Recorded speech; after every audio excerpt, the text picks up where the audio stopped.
स्वागत है आपका हमारे YouTube channel world GK times में। दोस्तों, इस वीडियो में आपको जीके के कुछ महत्वपूर्ण क्वेश्चन कराए जाएंगे जो कि आने वाले एग्ज़ाम के लिए बहुत ही महत्वपूर्ण साबित हो सकते हैं। तो चलिए वीडियो स्टार्ट करते हैं समय की बचत के साथ। फर्स्ट क्वेश्चन, FIH पुरुष हॉकी विश्व कप 2023 की मेज़बानी कौन करेगा? पुरुष हॉकी विश्व कप 2023 की मेज़बानी कौन करेगा? इस क्वेश्चन का answer option C, Odisha. FIH पुरुष हॉकी विश्व कप 2023 की मेज़बानी ओडिशा करेगा। आप इमेज में देख सकते हैं, FIH पुरुष हॉकी विश्व कप 2023 ओडिशा की मेज़बानी ओडिशा करेगा। अंतर्राष्ट्रीय हॉकी महासंघ इंटरनेशनल हॉकी फेडरेशन FIH के अनुसार यह टूर्नामेंट 2 स्थानों भुवनेश्वर और राउरकेला में आयोजित किया जाएगा। साल 2018 का पुरुषों का हॉकी विश्व कप भी ओडिशा द्वारा आयोजित किया गया था। वर्ष 2023 टूर्नामेंट पुरुषों के FIH हॉकी विश्व कप का 15वां संस्करण होगा। यह भुवनेश्वर के कलिंगा स्टेडियम और राउरकेला के बीजू पटनायक हॉकी स्टेडियम में आयोजित किया जाएगा। FIH हॉकी विश्व कप प्रत्येक 4 वर्ष के बाद आयोजित किया जाता है। नेक्स्ट क्वेश्चन, विश्व की विशालतम बैरियर रीफ प्रणाली कहाँ स्थित है? विश्व की विशालतम बैरियर रीफ प्रणाली कहाँ स्थित है? इस क्वेश्चन का आंसर ऑप्शन ए, पूर्वी ऑस्ट्रेलियाई तट पर। पूर्वी ऑस्ट्रेलियाई तट पर विश्व की विशालतम बैरियर रीफ स्थित है। आप इमेज में देख सकते हैं ऑस्ट्रेलिया की लोकेशन। विश्व की विशालतम बैरियर रीफ प्रणाली पूर्वी ऑस्ट्रेलियाई तट पर स्थित है। यह ऑस्ट्रेलिया के क्वींसलैंड प्रांत के उत्तर पूर्वी तट के समांतर बनी हुई है। विश्व की सबसे बड़े मूंगे की दीवार, इसे पानी का बगीचा भी कहते हैं। इस दीवार की लंबाई लगभग 1200 मील तथा चौड़ाई 10 मील से 90 मील तक है। यह रीफ मछलियों की 1500 प्रजातियां, 411 तरह के सख्त मूंगे और 134 तरह के प्रजाति की शार्क और रेंज खास तरह की मछली का घर है। ग्रेट बैरियर रीफ को यूनेस्को द्वारा 1981 में वर्ल्ड हेरिटेज में शामिल किया गया है। नेक्स्ट क्वेश्चन, कंप्यूटर में आईसी चिप किसकी बनी होती है? कंप्यूटर में आईसी चिप किसकी बनी होती है? इस क्वेश्चन का आंसर ऑप्शन बी, सिलिकॉन की पतली परत से कंप्यूटर की आईसी चिप बनी होती है। आप इमेज में देख सकते हैं computer IC chip silicon. Computer में आईसी चिप सिलिकॉन की पतली परत से बनी होती है। सिलिकॉन की खोज 1824 में स्वीडन के रसायन शास्त्री जॉन्स जकब बर्जियल्स ने की थी। इलेक्ट्रॉनिक्स में एकीकृत परिपथ को सूक्ष्म चिप या केवल चिप के नाम से जाना जाता है। यह एक अर्धचालक पदार्थ से बना हुआ है। यह एक अर्धचालक पदार्थ से बना हुआ इलेक्ट्रॉनिक परिपथ ही होता है जिसमें प्रतिरोध, संधारित्र आदि पैसिव कंपोनेंट के अतिरिक्त डायोड, ट्रांजिस्टर आदि अर्धचालक अवयव निर्मित किए जाते हैं। सिलिकॉन एक रासायनिक तत्व है जो पृथ्वी पर ऑक्सीजन के बाद सबसे अधिक पाए जाने वाला तत्व है। सिलिकॉन के यौगिक इलेक्ट्रॉनिक अवयव साबुन, शीशे, कंप्यूटर चिप में इस्तेमाल किए जाते हैं। नेक्स्ट क्वेश्चन, विश्व की प्रथम महिला प्रधानमंत्री कौन थी? विश्व की प्रथम महिला प्रधानमंत्री कौन थी? इस क्वेश्चन का आंसर ऑप्शन ए, श्री माओ भंडारनायके। श्री माओ भंडारनायके विश्व की प्रथम महिला प्रधानमंत्री थी जो कि श्रीलंका की हैं। आप इमेज में देख सकते हैं श्री माओ भंडारनायके की तस्वीर।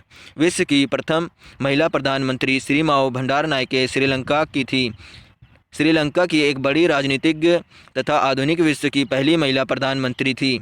वह सिलोन और श्रीलंका के प्रधानमंत्री के रूप में 3 बार 1960 से 65 तक, 1970 से 77 तक और 1994 से 2000 तक मृत्युपर्यंत कार्यकाल संभाली। वह अपनी क्षमताओं के बदौलत श्रीलंका के फ्रीडम पार्टी के लंबे समय तक के लिए नेता बनी रहीं। नेक्स्ट क्वेश्चन, राष्ट्रीय ऊर्जा संरक्षण दिवस कब मनाया जाता है? राष्ट्रीय ऊर्जा संरक्षण दिवस कब मनाया जाता है? इस क्वेश्चन का आंसर ऑप्शन बी, 14 दिसंबर। हर वर्ष 14 दिसंबर को राष्ट्रीय ऊर्जा संरक्षण दिवस मनाया जाता है। आप इमेज में देख सकते हैं राष्ट्रीय ऊर्जा संरक्षण दिवस 14 दिसंबर। राष्ट्रीय ऊर्जा संरक्षण दिवस 14 दिसंबर को मनाया जाता है। ऊर्जा दक्षता एवं संरक्षण के महत्व के बारे में आम जनता के बीच जागरूकता बढ़ाने के लिए यह दिवस मनाया जाता है। भारत में ऊर्जा संरक्षण अधिनियम 2001 में ऊर्जा दक्षता ब्यूरो द्वारा निष्पादित स्थापित किया गया। ऊर्जा दक्षता ब्यूरो एक संवैधानिक निकाय है जो भारत के अंतर्गत आता है और सौर ऊर्जा का उपयोग कम करने के लिए नीतियों और रणनीतियों के विकास में मदद करता है। ऊर्जा दक्षता ब्यूरो भारत सरकार का एक कानूनी संगठन है जो कि भारत सरकार के अधीन कार्य करता है और सौर दक्षता और उसके इस्तेमाल के संदर्भ में भारत सरकार का सहयोग करता है। नेक्स्ट क्वेश्चन, भारत के नियंत्रक और महालेखा परीक्षक का उल्लेखन किस अनुच्छेद में है? भारत के नियंत्रक महालेखा परीक्षक का उल्लेख किस अनुच्छेद में है? इस क्वेश्चन का आंसर ऑप्शन बी अनुच्छेद 148 में भारत के नियंत्रक और महालेखा परीक्षक का उल्लेख है। आप इमेज में देख सकते हैं अनुच्छेद 148 भारत के नियंत्रक व महालेखा परीक्षक से संबंधित है। भारतीय संविधान के अनुच्छेद में 148 में भारत के नियंत्रक व महालेखा परीक्षक का उल्लेख किया गया है। नियंत्रक व महालेखा परीक्षक कैग का कार्य केंद्र व राज्यों के लेखांकन के साथ साथ लेखा परीक्षण करना है। इसके अलावा ये अपनी रिपोर्ट केंद्र के संबंध में राष्ट्रपति को तथा राज्य के संदर्भ में राज्यपाल को सौंपता है। नियंत्रक व महालेखा परीक्षक की नियुक्ति प्रधानमंत्री की सलाह पर राष्ट्रपति द्वारा की जाती है तथा उसका कार्यकाल 6 वर्ष या 65 वर्ष की आयु पूर्ण होने तक होती है।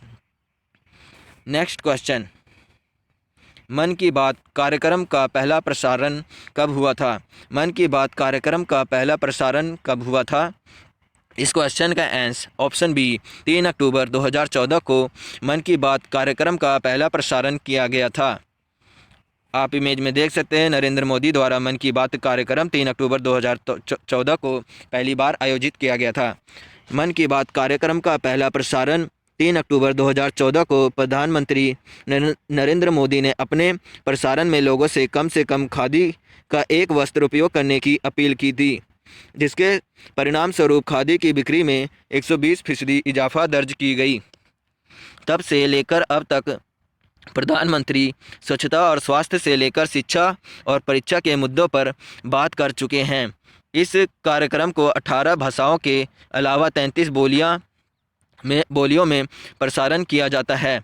इसके अलावा इस कार्यक्रम को हिंदी के अलावा अंग्रेजी में भी प्रसारित किया जाता है। मन की बात कार्यक्रम के जरिए मोदी लोगों से संवाद स्थापित करते हैं और लाखों लोग उन्हें रेडियो पर सुनते हैं। वर्ष 2015 में प्रधानमंत्री के साथ तत्कालीन अमेरिकी राष्ट्रपति बराक ओबामा ने भी संयुक्त रूप से इस कार्यक्रम में शिरकत की थी और देश के लोगों के साथ अपनी मन की बात की थी।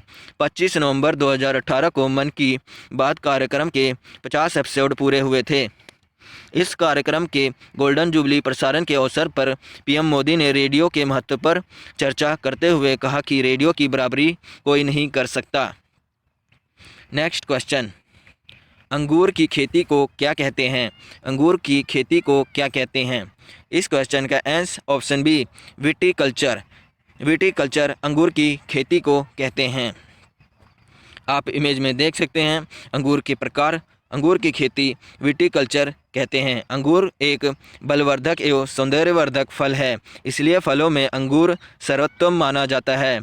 ये अंगूर की बेलों पर बड़े बड़े गुच्छों में उगता है। अंगूर सीधे खाया भी जा सकता है या फिर उससे अंगूरी शराब भी बनाई जाती है, जिसे हाला अंग्रेजी में वाइन कहते हैं। यह अंगूर के रस के खमीरीकरण करके बनाई जाती है। नेक्स्ट क्वेश्चन, नासिक में किस नदी के किनारे कुंभ मेला लगता है?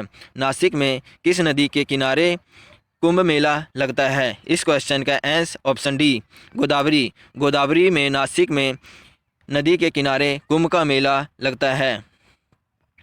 आप इमेज में देख सकते हैं नासिक में गोदावरी नदी के किनारे कुंभ का मेला। नासिक में गोदावरी नदी के किनारे कुंभ का मेला लगता है। भारत में 12 में एक ज्योतिर्लिंग ऋषिकेश्वर नामक पवित्र शहर में स्थित है। यह स्थान नासिक से 38 किलोमीटर की दूरी पर स्थित है और गोदावरी नदी का उद्गम भी यहीं से हुआ। 12 वर्षों में एक बार सिंहस्थ कुंभ मेला नासिक एवं ऋषिकेश्वर में आयोजित होता है।